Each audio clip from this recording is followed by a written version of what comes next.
Shalom, selamat pagi jemaat Tuhan yang diberkati Tuhan. Sangat bersuka cita karena hari ini adalah hari yang luar biasa. Kita dijaga Tuhan, kita dipelihara Tuhan. Apa kabar semuanya? Saya percaya bahwa kita semua ada dalam pemeliharaan Allah yang luar biasa, Allah yang dahsyat, Allah yang ajaib, Allah yang heran, Allah yang memelihara kita hari lepas hari.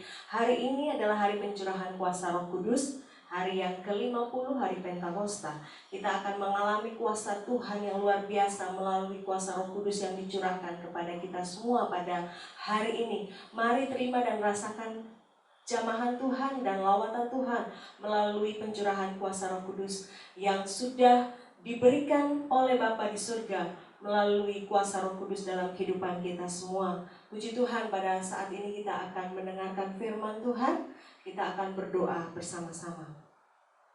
Bapa di surga, kami mengucap syukur buat hari ini, sebab Tuhan Yesus baik untuk kehidupan kami. Tuhan memelihara kami dengan cara yang luar biasa. Tuhan menjagai kami dengan begitu sempurna dan perlindungan-Mu kekal untuk selama-lamanya. Kami yang hari ini ada di rumah kami masing-masing untuk bersama-sama melakukan ibadah. Kami percaya bahwa ibadah itu mengandung janji bukan saja untuk hari ini, tapi untuk masa yang akan datang.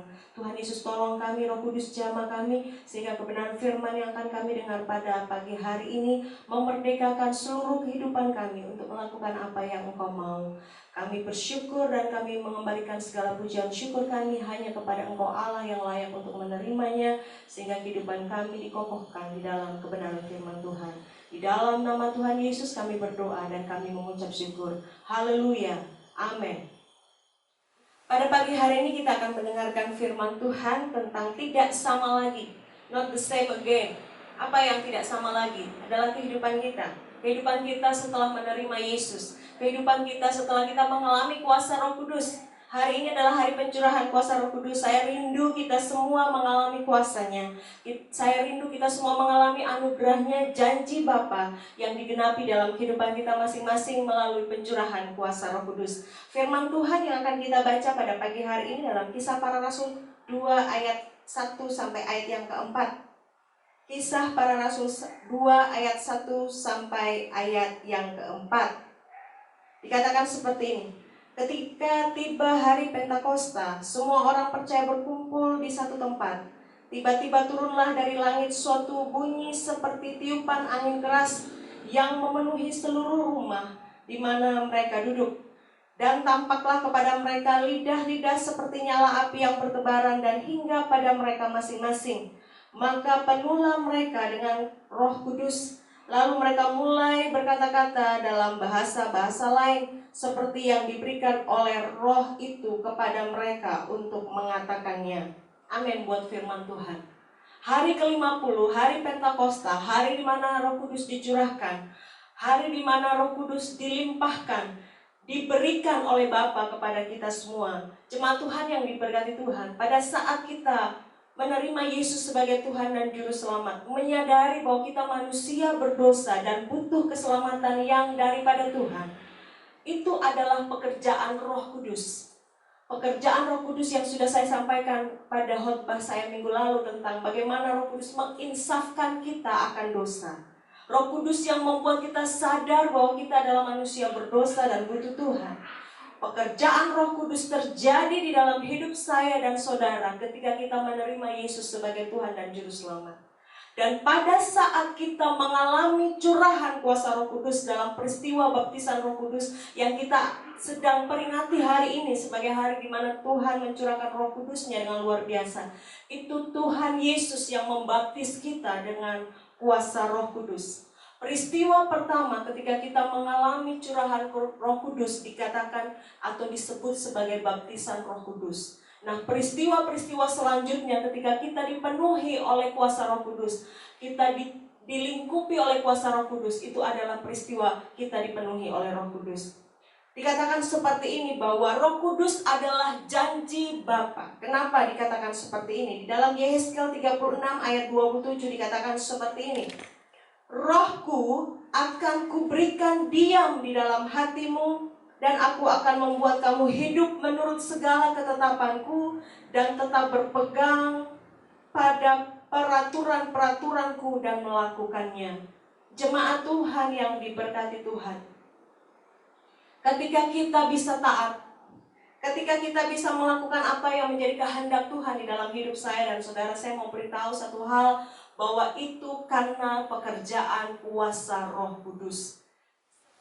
Yoel 2 ayat 28 sampai ayat yang ke-29 dikatakan seperti ini. Kemudian daripada itu akan terjadi bahwa aku akan mencurahkan rohku ke atas semua manusia, maka anak-anakmu laki-laki dan perempuan akan bernubuat. Orang-orangmu yang tua akan mendapat mimpi, teruna-terunamu akan mendapat penglihatan-penglihatan. Juga ke atas hamba-hambamu laki-laki dan perempuan akan kucurahkan rohku pada hari-hari itu. Janji Tuhan tergenapi ketika hari-hari ini dikatakan roh Tuhan dicurahkan dengan cara yang luar biasa ke atas semua anak-anak manusia. Anak-anak laki-laki, anak-anak perempuan, dan semua orang-orang yang tua dan teruna-teruna akan dilawat dengan Roh Kudus yang luar biasa. Jemaat Tuhan yang diberkati Tuhan, ini janji Tuhan dan digenapi pada hari-hari ini. Bahkan hari ini kita memperingatinya sebagai hari di mana roh Tuhan dicurahkan. Di dalam Yohanes 14 ayat 16, aku akan minta kepada Bapa dan ia akan memberikan kepadamu seorang penolong yang lain, supaya ia menyertai kamu selama-lamanya. Janji Tuhan diberikan kepada kita dan akan menyertai kita sampai selama-lamanya. Peristiwa ini menjadi satu bukti bahwa Allah tidak pernah meninggalkan kita yatim piatu. Waktu dia naik ke surga, dia meninggalkan seorang penolong, yaitu Roh Kudus. Dan hari ini kita mengalami kuasanya dengan dahsyat dan luar biasa. Dengan iman kita terima bahwa pencurahan kuasa Roh Kudus terjadi di dalam hidup saya dan saudara.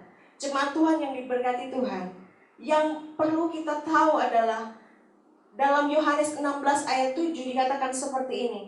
Namun benar yang kukatakan ini kepadamu adalah lebih berguna bagi kamu jika aku pergi, sebab jikalau aku tidak pergi, penghibur itu tidak akan datang kepadamu. Tetapi jikalau aku pergi, aku akan mengutus dia kepadamu. Tuhan Yesus naik ke surga. Dia mengirimkan kuasa penghiburan kepada kita melalui pekerjaan Roh Kudus. Roh Kudus yang diberikan diutus kepada kita untuk menghibur, menjadi pembela, menjadi penasehat, menjadi perlindungan kepada kita di masa-masa yang sukar dan sulit ini. Anugerah Tuhan terjadi melalui pekerjaan kuasa Roh Kudus. Berikutnya akan dikatakan di dalam Kisah Para Rasul 2 ayat yang ke-17. Kisah Para Rasul 2 ayat yang ke-17. Akan terjadi pada hari-hari terakhir. Demikianlah firman Allah bahwa aku akan mencurahkan rohku ke atas manusia. Maka anak-anakmu laki-laki dan perempuan akan bernubuat, dan teruna-terunamu akan mendapat penglihatan-penglihatan, dan orang-orangmu yang tua akan mendapat mimpi. Berarti dengan jelas bahwa apa yang dikatakan di dalam Yoel 2 ayat 28-29 digenapi pada saat Kisah Para Rasul 2 ayat 17 disampaikan. Dan hari-hari ini akan terjadi luar biasa janji Tuhan di dalam hidup saya dan saudara. Yang berikut kita akan melihat bahwa Roh Kudus adalah program dari Bapa. Apa artinya? Bahwa pencurahan kuasa Roh Kudus telah direncanakan Bapa di dalam kekekalan, bahwa anak-anak manusia akan mendapat curahan kuasa Roh Kudus. Dikatakan dalam Lukas 24 ayat 49, Lukas 24 ayat 49 dikatakan seperti ini. Dan aku akan mengirim kepadamu apa yang dijanjikan Bapakku. Tetapi kamu harus tinggal di dalam kota ini sampai kamu diperlengkapi dengan kekuasaan dari tempat tinggi. Di dalam Kisah Para Rasul 2 ayat 1-4 atau Kisah Para Rasul 2 ayat 1 dan 4 dikatakan seperti ini. Ketika tiba hari Pentakosta, semua orang percaya berkumpul di satu tempat. Maka penuhlah mereka dengan Roh Kudus, lalu mereka mulai berkata-kata dengan bahasa-bahasa lain, seperti yang diberikan oleh Roh itu kepada mereka untuk mengatakannya. Jemaat Tuhan yang diberkati Tuhan, pada saat pencurahan kuasa Roh Kudus 2000 tahun yang lalu, mereka dipenuhi oleh Roh Kudus. Mereka mulai berkata-kata sesuai dengan bahasa yang diberikan oleh Roh kepada mereka.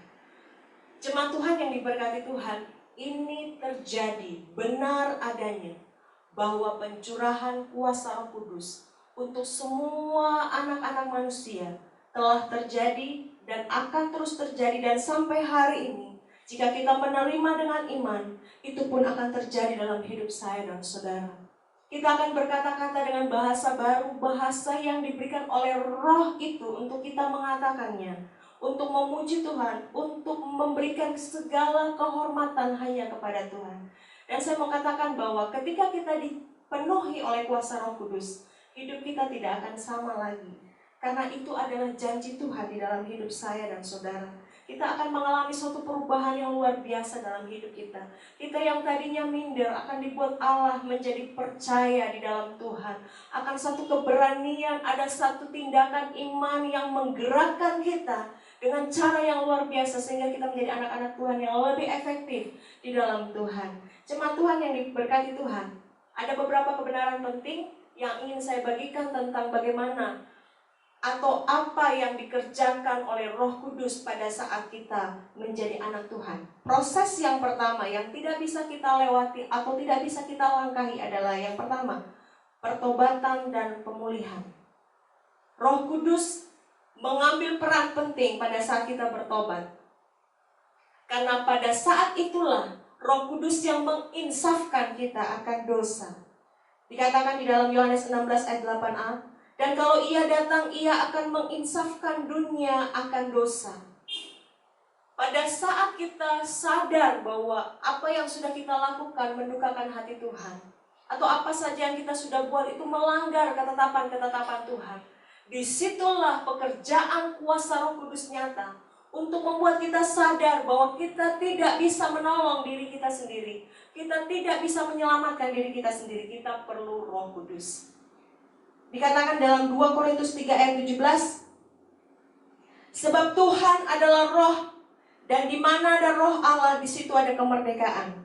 Jemaat Tuhan yang diberkati Tuhan, pada saat kita menerima Yesus sebagai Tuhan dan Juru Selamat, dan proses pertobatan itu terjadi, kita berbalik dari dosa dan pelanggaran, kita berbalik dari kematian yang harus kita terima kepada suatu kehidupan yang berkelimpahan di dalam Tuhan. Saya mau beritahu, itu pekerjaan kuasa Roh Kudus. Roh Kudus yang memerdekakan kita melalui kuasanya, membuat kita menjadi orang yang tidak sama lagi. Sebelum kita datang kepada Tuhan, kita adalah orang yang tidak bisa berkuasa untuk melawan dosa. Kita menjadi orang yang lemah, tidak berdaya, tidak bisa mengatakan tidak kepada dosa. Kita tidak bisa mengatakan tidak kepada hal-hal yang melukakan hati Tuhan. Tapi saya mau beritahu, pada saat Roh Kudus bekerja dalam hidup saya dan saudara, peristiwa pertobatan itu terjadi, kita dipulihkan menjadi baru. Firman Tuhan mengatakan siapa yang ada dalam Kristus adalah ciptaan yang baru. Yang lama sudah berlalu, sesungguhnya yang baru sudah datang.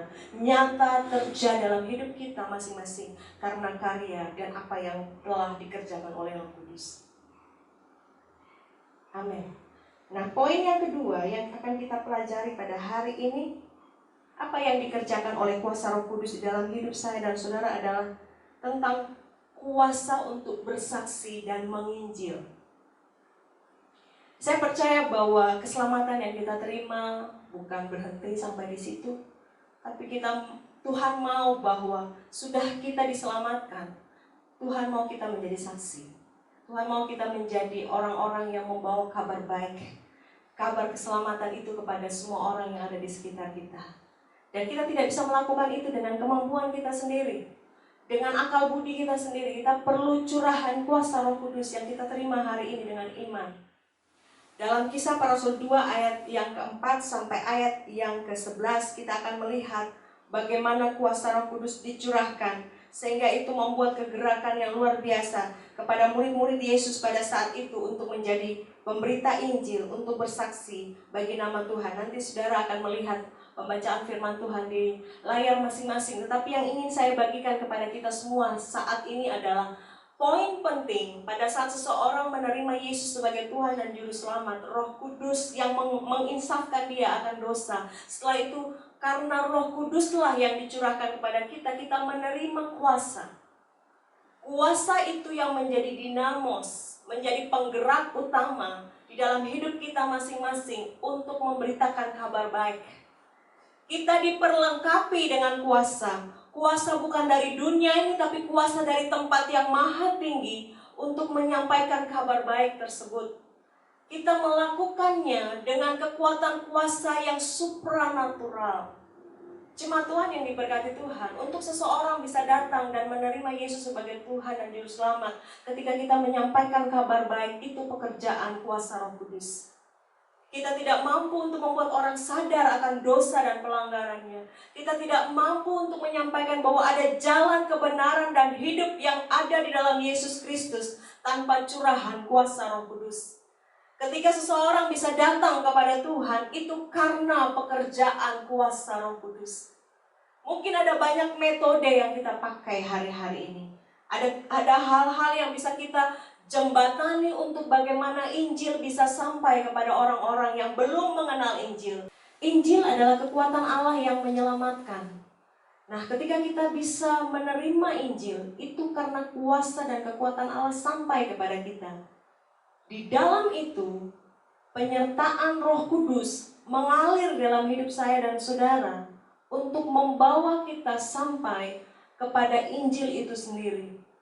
Jemaat Tuhan yang diberkati Tuhan, saksi akan semakin efektif ketika Roh Kudus itu ada dalam hidup saya dan saudara. Menjadi motor penggerak utama untuk memberanikan kita menyampaikan kabar baik kepada orang-orang yang membutuhkannya. Sampai berhasilnya proses itu pun tidak pernah lepas dari kuasa Roh Kudus itu sendiri. Kadang-kala kita menyerah ketika kita sudah menyampaikan Injil dan orang itu belum datang kepada Tuhan. Kita merasa kecewa. Saya mau beritahu bahwa itu bukan pekerjaan kita. Pekerjaan Roh Kudus. Roh Kudus yang akan menyelesaikan secara tuntas proses saksi dan penginjilan yang kita lakukan kepada orang-orang yang ada di sekitar kita. Yang paling penting adalah kita sebagai orang yang menginjil, orang yang bersaksi, dipenuhi oleh kuasa Roh Kudus. Poin yang ketiga yang menjadi kebenaran yang kita pegang pada hari ini tentang apa yang dilakukan oleh Roh Kudus pada saat pencurahan kuasa Roh Kudus adalah memampukan untuk melakukan firman Tuhan. Di dalam Yehezkel 36 ayat 26 sampai ayat yang ke-27 mengatakan seperti ini. Kamu akan kuberikan hati yang baru dan roh yang baru di dalam batinmu. Dan aku akan menjauhkan dari tubuhmu hati yang keras dan kuberikan kepadamu hati yang taat. Rohku akan kuberikan dan diam di dalam batinmu. Dan aku akan membuat kamu hidup menurut segala ketetapanku dan tetap berpegang pada peraturan-peraturanku dan melakukannya. Jemaat Tuhan yang diberkati Tuhan, firman Tuhan ini sangat benar, ya dan amin. Apa maksudnya? Pada saat kita bisa melakukan kebenaran firman atau mampu untuk melakukan ketetapan-ketetapan Tuhan, itu karena kuasa Roh Kudus. Roh yang baru diberikan, hati yang baru diberikan. Kecenderungan manusia ketika dosa masuk di dalam dunia, bahkan di dalam hidup kita, adalah kita cenderung untuk melawan apa yang Tuhan mau katakan kepada kita. Kita cenderung untuk bersikeras untuk mempertahankan alibi kita, mempertahankan kebenaran kita sendiri, mempertahankan pengetahuan kita sendiri, dan menolak apa yang dikatakan oleh firman Tuhan. Tetapi pada saat kita punya hati lembut dan mau melakukan apa yang Tuhan mau dan berdasarkan apa yang menjadi ketetapan-ketetapan Tuhan, saya mau beritahu satu hal, ini tidak lain dan tidak bukan karena pekerjaan kuasa Roh Kudus. Kita dijamah, kita membiarkan hati kita dibentuk dengan lembut oleh kebenaran firman Tuhan yang kita dengar sehingga kita mampu untuk melakukannya. Firman Allah yang tajam seperti pedang bermata dua, menembus sampai ke lurung hati kita, memisahkan mana pertimbangan, mana pikiran kita, sampai pada akhirnya kebenaran firman Tuhanlah yang kita lakukan. Proses itu terjadi karena kita dilawat oleh kuasa Roh Kudus. Kita dimampukan untuk melakukan firman Tuhan karena curahan kuasa Roh Kudus dalam hidup kita masing-masing. Banyak kali kita gagal melakukan firman. Kita lebih suka dengan apa yang kita pikir benar, apa yang kita pikir baik, tapi belum tentu itu merupakan apa yang Tuhan mau untuk kita lakukan. Tapi pada saat kita sampai di titik kita melakukan firman, itu karena pekerjaan kuasa Roh Kudus. Amin. Kita semua tentu rindu bahwa hidup kita menyenangkan hati Tuhan. Kita semua tentu rindu hidup kita memuliakan nama Tuhan. Hidup kita merdeka. Merdeka bukan puas melakukan apa yang kita mau sebagai keinginan daging, tetapi dimerdekakan supaya dengan tubuh, jiwa, dan roh kita taat terhadap apa yang Tuhan mau kita lakukan di dalam hidup kita masing-masing. Hidup bukan dengan keinginan kita, tapi hidup berdasarkan apa yang harus kita hidupi sesuai dengan kebenaran firman Tuhan. Jemaat Tuhan yang diberkati Tuhan, janji Tuhan ya dan amin. Pada saat kita merenungkan kebenaran firman Tuhan siang dan malam dan melakukan, janji Tuhan menyertai kita. Apa saja yang kita lakukan menjadi berhasil. Bukankah itu menjadi kerinduan kita? Kadang-kadang kita hanya rindu, kita melakukan dan berhasil. Tapi kita tidak melihat proses sebelumnya. Bahwa Tuhan mau kesukaan kita adalah merenungkan kebenaran firman Tuhan siang dan malam. Jemaat Tuhan yang diberkati Tuhan, hal yang terakhir, sebagai apa yang dikerjakan oleh kuasa Roh Kudus di dalam hidup saya dan saudara adalah menumbuhkan karunia-karunia roh. Proses yang dilakukan oleh Roh Kudus dalam pencurahan kuasa Roh Kudus dalam hidup saya dan saudara adalah menumbuhkan karunia-karunia roh. Di dalam Kisah Para Rasul pasal yang kedua ayat yang ke-42 sampai ayat yang ke-47. Dikatakan seperti ini. Kisah Para Rasul 2 ayat 42 sampai 47. Dikatakan mereka bertekun dalam pengajaran rasul-rasul dan dalam persekutuan. Dan mereka selalu berkumpul untuk memecahkan roti dan berdoa. Maka ketakutanlah mereka semua, sedang rasul-rasul itu mengadakan banyak mujizat dan tanda. Dan semua orang yang telah percaya tetap bersatu, dan segala kepunyaan mereka adalah kepunyaan bersama. Dan selalu ada dari mereka yang menjual harta miliknya lalu membagi-bagikannya kepada semua orang sesuai dengan keperluan masing-masing. Dengan bertekun dan dengan sehati mereka berkumpul tiap-tiap hari dalam bait Allah. Mereka memecahkan roti di rumah masing-masing secara bergilir dan makan bersama-sama dengan gembira dan dengan tulus hati sambil memuji Allah. Dan mereka disukai oleh semua orang dan tiap-tiap hari Tuhan menambahkan jumlah mereka dengan orang yang diselamatkan. Yang ingin saya tekankan kepada kita semua adalah tentang mujizat dan tanda. Semua kita dilahirkan dengan bakat dan talenta. Dan itu juga Tuhan bisa pakai untuk memberikan kita karunia-karunia dalam pelayanan. Tetapi kalau berbicara tentang karunia roh, karunia ini hanya bisa diberikan oleh kuasa Roh Kudus di dalam hidup saya dan saudara melalui pencurahan kuasanya. Kita tidak bisa mengambil atau tidak bisa mendapatkan itu dengan cara kita berguru kepada orang lain atau kita melatih diri kita sedemikian rupa sehingga kuasa Roh Kudus itu turun dan karunia roh itu kita terima. Kuasa melalui pencurahan Roh Kudus akan kita terima dan kita akan memiliki karunia roh yang merupakan pemberian Allah di dalam hidup saya dan saudara. 1 Korintus 12. Di dalam 1 Korintus 12 ayat 1 sampai ayat yang ketiga, ayat 6 sampai ayat yang ketujuh. Sekarang tentang karunia-karunia roh. Aku mau saudara-saudara supaya kamu mengetahui kebenarannya. Kamu tahu bahwa pada waktu kamu masih baru mengenal Allah, kamu tanpa berpikir ditarik oleh berhala-berhala yang bisu. Karena itu aku mau meyakinkan kamu bahwa tidak ada seorang pun yang berkata-kata oleh roh Allah dapat berkata terkutuklah Yesus, dan tidak seorang pun yang dapat mengaku Yesus adalah Tuhan selain Roh Kudus.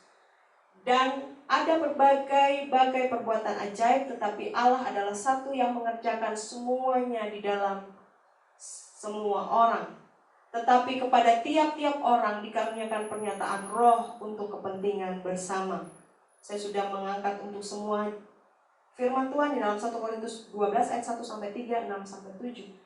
Yang dimaksudkan firman Tuhan adalah kita tidak bisa mengakui Yesus dengan kekuatan kita tanpa pekerjaan kuasa Roh Kudus.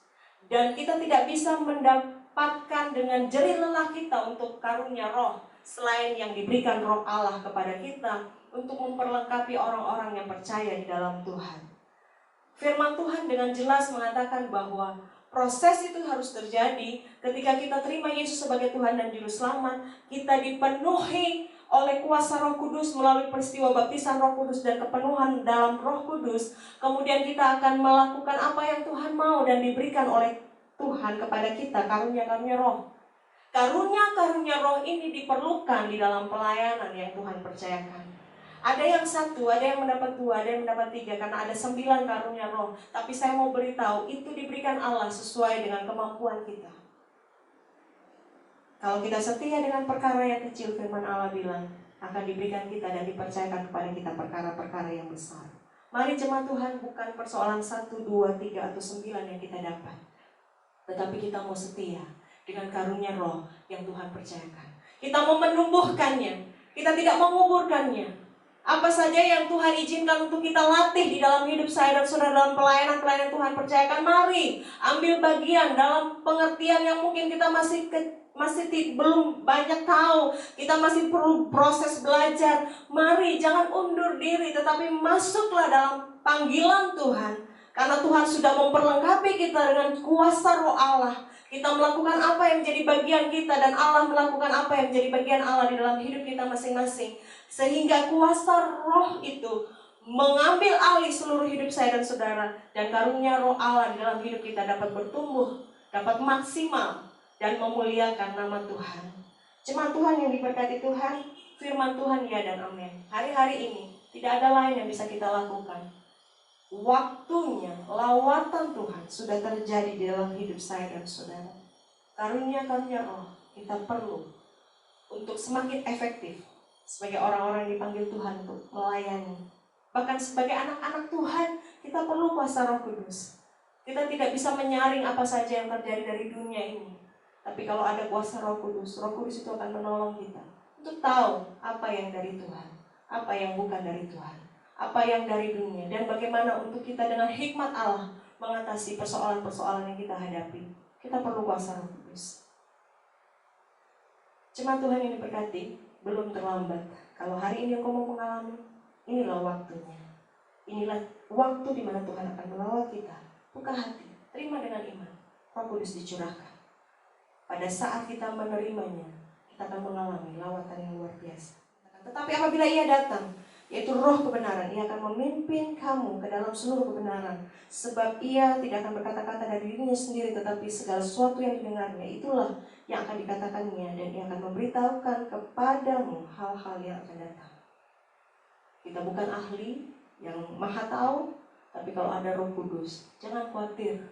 Kita akan diberikan pengertian, diberikan wahyu daripada Allah Bapa melalui pekerjaan Roh Kudus tentang apa yang akan terjadi hari-hari yang akan datang. Sehingga kita sebagai anak-anak Tuhan bisa mempersiapkan diri melalui tanda-tanda yang Tuhan sudah nyatakan. Kita tahu apa yang harus kita lakukan di hari-hari yang seperti ini. Sehingga firman Allah itu ya dan amin. Jika Tuhan sudah berjanji untuk memberikan kita penolong, itu karena Tuhan mengetahui bahwa benar kita sangat membutuhkannya. Jangan memungkirinya. Kita akan menjadi sangat efektif sebagai saksi jika Roh Kudus tercurah dan memenuhi seluruh hidup saya dan saudara. Mari jemaat Tuhan, di akhir daripada pemberitaan firman Tuhan ini, jangan lompati setiap proses. Datang kepada Tuhan, bertobat dan dipulihkan. Menerima kuasa Tuhan untuk menjadikan kita efektif, menjadi saksi dan menginjil untuk kemuliaan nama Tuhan. Dan tidak berhenti di situ. Pada saat kita efektif untuk melayani Tuhan, marilah kita juga mampu untuk melakukan apa yang Tuhan mau, menyenangkan hati Tuhan, dan menumbuhkan karunia-karunia roh yang Tuhan sudah berikan dalam hidup saya dan saudara. Sehingga kehidupan kita adalah kehidupan yang menghasilkan buah, dan buah itu untuk kerajaan Allah. Amin buat kebenaran firman Tuhan. Mari kita mengucap syukur untuk kebenaran firman Tuhan. Kita juga berdoa untuk dunia, untuk bangsa dan negara kita yang saat-saat ini mengalami masa yang tidak mudah. Tapi kita percaya kalau kita berdiri sampai hari ini, itu karena pertolongan kuasa Roh Kudus, dan juga kita akan menerima berkat Tuhan pada pagi ini.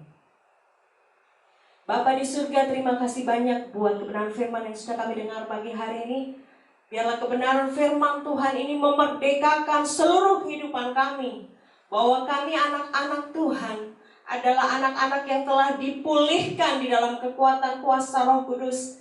Anak-anak Tuhan yang melakukan apa yang Engkau mau melalui ketetapan-ketetapan firman Tuhan, dan dipakai secara efektif untuk menjadi saksi, menginjil kabar baik yang Tuhan sudah beri dalam kehidupan kami, sehingga keselamatan yang kami terima tidak untuk diri kami sendiri, tapi kami sebarluaskan untuk orang-orang yang belum mengenal Yesus menjadi percaya dan diselamatkan. Bahkan tidak lupa kami menumbuhkan karunia-karunia roh yang ada di dalam kehidupan kami, sehingga apapun yang kami lakukan itu memuliakan nama-Mu. Kami mau hidup kami didasarkan atas kebenaran firman Tuhan ini yang memerdekakan seluruh kehidupan kami. Tidak ada intimidasi, tidak ada gangguan-gangguan roh jahat, karena hidup kami dipenuhi oleh Roh Kudus yang melindungi kami. Terpujilah nama-Mu Bapa. Kami juga bersafaat bagi dunia yang masa-masa ini tidak mudah dan tidak tahu kapan berakhir. Bahkan bangsa Indonesia dengan segala macam cara yang dipakai oleh kebijakan-kebijakan pemerintah untuk menolong, kami terus berdoa Allah, hikmat-Mu turun atas pemerintah-pemerintah kami, sehingga masa-masa ini bisa diselesaikan dengan baik dan kemuliaan nama Tuhan terjadi. Kami sebagai gereja Tuhan juga dibuat kokoh dan teguh berdiri sekalipun masa-masa ini tidak mudah.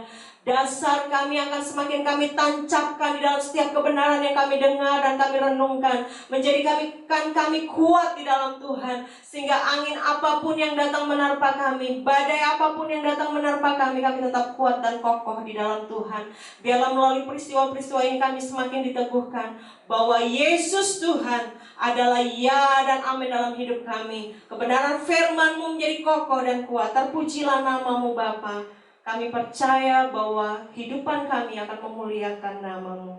Terpujilah nama-Mu Tuhan. Dan saat ini kami siap untuk menerima berkat Tuhan. Mari jemaat Tuhan, angkatlah kedua belah tanganmu di hadapan Allah Bapa. Allah menghadapkan wajahnya kepadamu dan memberikan kau kasih karunia. Yesus menghadapkan wajahnya dan memberikan kau damai sejahtera dan persekutuan dengan Roh Kudus yang senantiasa kami terima, kami rasakan, kami bawa kepada seluruh kehidupan yang kami alami di dunia ini. Kami percaya bahwa Tritunggal Allah menjadi kekuatan yang luar biasa di dalam kehidupan kami anak-anak Tuhan.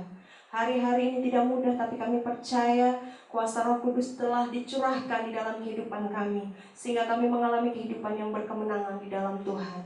Minggu yang akan kami jalani adalah minggu yang diberkati Tuhan. Minggu yang kami jalani adalah minggu kemenangan, minggu di mana kami mengalami pemulihan yang luar biasa. Kami percaya anak-anak Tuhan tidak akan pernah kelaparan, anak-anak cucu anak Tuhan tidak akan pernah meminta-minta roti, karena kemurahan-Mu terjadi atas kehidupan kami masing-masing. Semua yang kami kerjakan dengan tangan kami, Kau buat menjadi berhasil dan menjadi kesaksian bagi orang-orang lain yang di sekitar kami. Kami terus diberkati dan menjadi berkat. Terpujilah nama-Mu, janji untuk kesehatan dan kesembuhan dan segala sesuatu yang baik, yang sempurna kami terima hanya di dalam nama Tuhan Yesus, dalam nama Bapa, Anak, dan perantaraan kuasa Roh Kudus. Terpujilah nama-Mu Bapa, di dalam nama Tuhan Yesus kami terima berkat ini. Haleluya. Amin. Jemaat Tuhan, terima kasih atas waktu yang telah kita berikan sama-sama untuk mendengarkan firman Tuhan pagi ini. Kita akan terus bertumbuh dalam pengenalan yang benar akan Tuhan. Tuhan akan terus menyertai kita, sehat, berpengharapan di dalam Tuhan. Jangan undur dari kasih karunia Tuhan. Terus rapat dengan Tuhan untuk Tuhan menyediakan kebenaran-kebenaran yang memerdekakan kehidupan saudara. Terpujilah nama Tuhan di dalam nama Tuhan Yesus kita. Terima semuanya ini. Selamat hari Minggu. Tuhan Yesus memberkati kita semua. God bless you.